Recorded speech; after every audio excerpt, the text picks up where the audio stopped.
나주시민 역사 교과서 한 권으로 보는 나주 17번째 85페이지 2.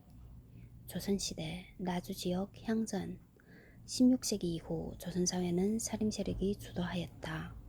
살림은 주로 3사, 사헌부, 사간원, 홍문관 등 언론직을 담당하면서 언론,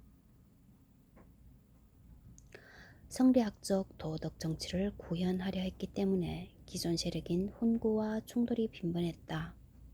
사람은 대체로 성종 때부터 과거 합격을 통해 중앙정계에 진출하였는데 초반에는 대부분 훈구 세력이 일방적으로 승리하였다. 사람들은 네 차례의 사화를 겪으면서 큰 희생을 치렀지만 결국 중앙정계에서 살아남았고 선조대에는 훈구파를 대신하여 정계 주도권을 확고히 하였다. 하지만 얼마 후 사람들은 훈구 척신을 척결하는 방향을 둘러싸고 대립하였으며 1575년 선조 8년 동인과 서인으로 갈라서게 되었다. 이러한 중앙정계의 동서분당은 전국 각지에서 고스란히 재현되었다. 한 지역에 동일한 정치 세력만 존재했다면 아무런 갈등이 없었겠지만 현실은 사뭇 달랐다. 한 지역에 거주하는 사족들이라도 학맥에 따라 당색이 다른 경우도 있었고 과거 합격자를 어느 정도 배출했느냐를 두고 사족들 사이에 묘한 경쟁을 벌이기도 했다. 그러다 보니 지역 내에서 주도권을 잡기 위해 사족 간 갈등이 빈번했고 어떤 경우에는 회복할 수 없을 정도로 관계가 틀어지기도 했다. 이처럼 향권을 둘러싼 향촌 사회 내 다양한 경쟁과 갈등 양상을 향전, 쌍짠이라 부르고 있다. 한 지역에 동일한 정치 세력만 존재한 경우라면 별다른 갈등이 없었겠지만 현실은 사뭇 달랐다.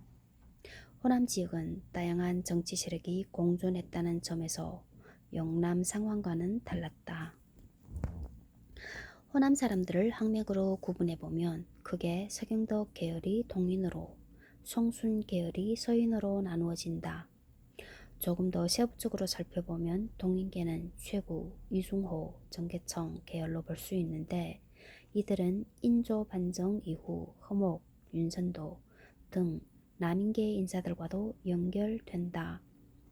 서인계는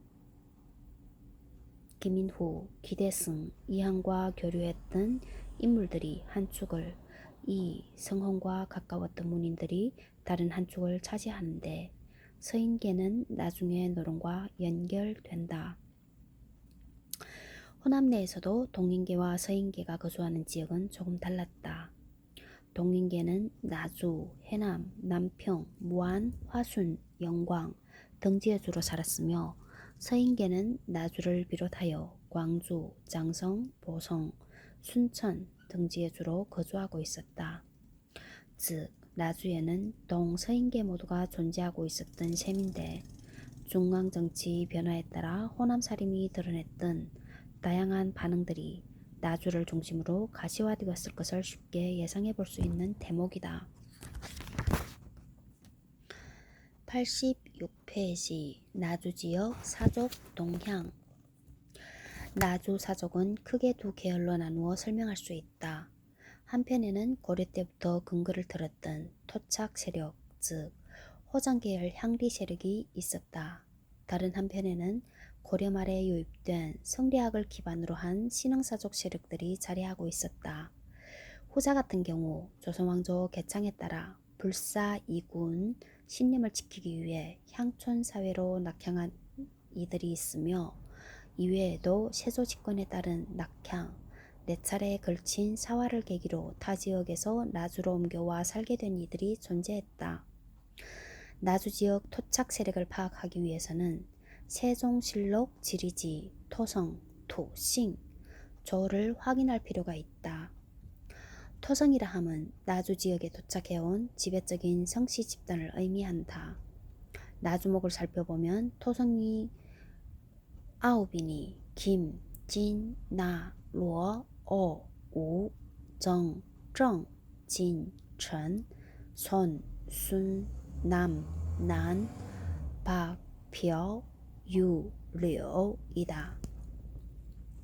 라고 되어 있으며 남평현은 토성이 6이니 조, 저, 어, 오, 유, 유, 황, 정, 띵, 문, 원, 이어 라고 기록되어 있다. 즉 조선 건국 전후로 한때 대체로 세종실록 시리즈의 토성조에 오른 가문들이 유력한 나주, 제지 세력으로 자리잡고 있었던 것이다.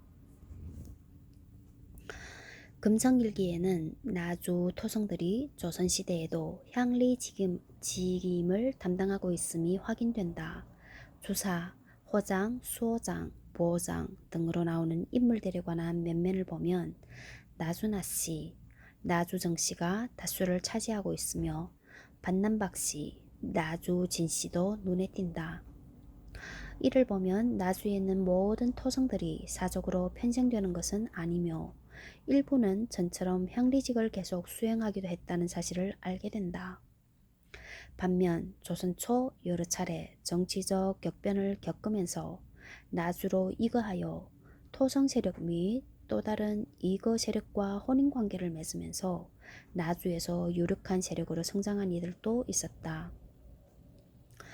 이들 이거사족 집안들은 과거 합격자들을 다수 배출하고 있다.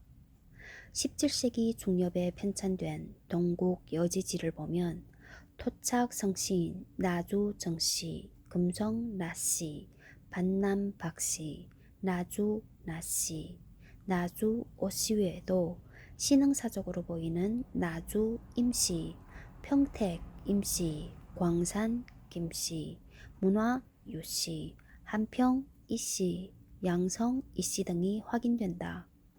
나주에서는 유력한 성씨를 나주 8대성으로 이야기하는데 나주 오씨, 제주 양씨, 나주 임씨, 평택 임씨, 반남 박씨, 문화 유씨, 나주 나씨, 금성 나씨, 풍산 홍씨, 나주 정씨 등이 그것이다. 여기에 경주, 전의, 고성, 양성, 한평, 이씨들이 종종 포함되기도 한다. 이들 유력 가문들은 과거 급제자를 다수 배출했으며 서로 혼인을 통해 향촌 사회의 주도권을 더욱 공고히 하였다.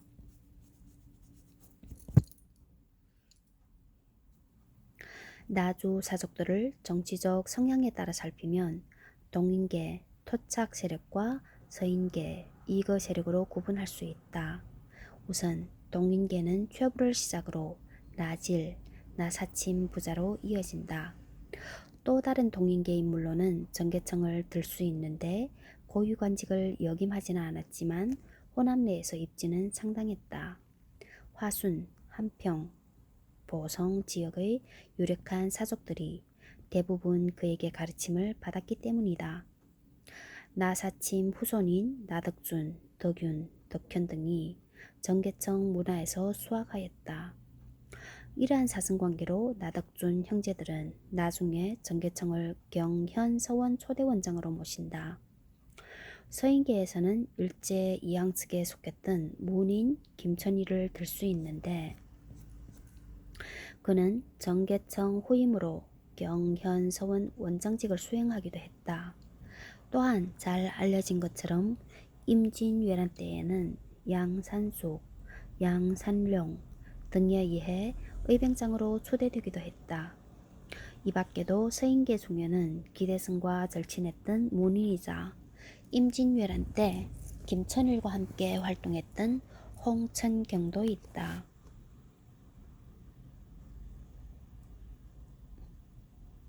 그는 정계청 등에 대항하면서 기초국사를 전후로 한때 나주지역 사론을 주도하였다고 알려져 있다. 이외에 나주지역 내에서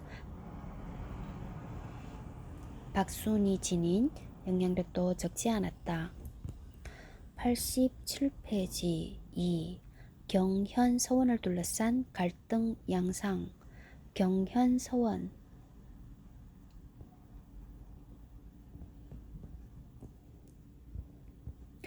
경현서원은 나주에서 가장 먼저 세워진 서원이면서 규모도 가장 컸다.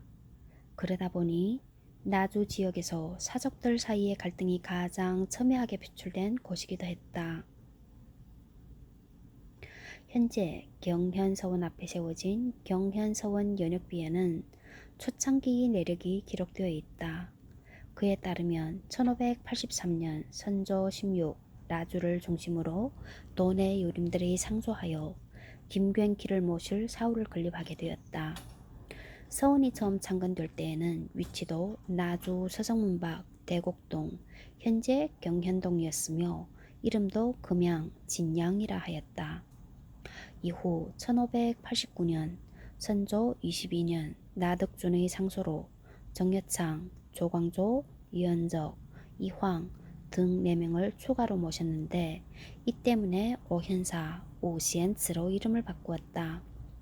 서원 초기에는 김성일, 정계청, 나주, 나씨 등 주로 동인계의 인사들이 서원 건립을 주도하였기 때문에 운영상에 큰 갈등은 없었다. 하지만 앞서 언급한 것처럼 경원서원이 나주에서 갖는 상징적 의미가 컸기 때문에 서원 운영을 둘러싸고 동인과 서인의 갈등이 적잖이 소란스러웠으며 장기화되었다. 경현서원을 둘러싼 본격적인 갈등은 기축 옥사라는 사건이 분수령이었다. 기축옥사로 인해 정계청 및 나주나씨 세력들이 큰 피해를 입게 되면서 서원 운영 과정에서 생긴 공백을 김천일 등 서인계가 대신하게 되었다. 원장직도 김천일을 필두로 유인, 이연당, 이우회, 유영 등 주로 서인들이 수행하였다. 정묘재란 때 소실되었던 경현서원은 1608년 광해군 원년 나주목사 목장흠에 의해 중건되었으며 이듬해 나주 출신 유생, 김선 등이 사액을 청하는 상소를 올려 경현, 징센으로 사액되는 등 새로운 변혁을 꾀하였다. 광해군 집권 이후에는 다시 나사침 아들 나덕명을 비롯해 강위호, 나덕현, 김우성 등 동인계 자손이나 북인계에서 원장직을 맡는 등 주도권을 몇 차례 주고받는 상황이 이어졌다. 한편 1618년 광해군 10년에 발생한 임목대비 폐위 조치는 나주 지역에서 북인계와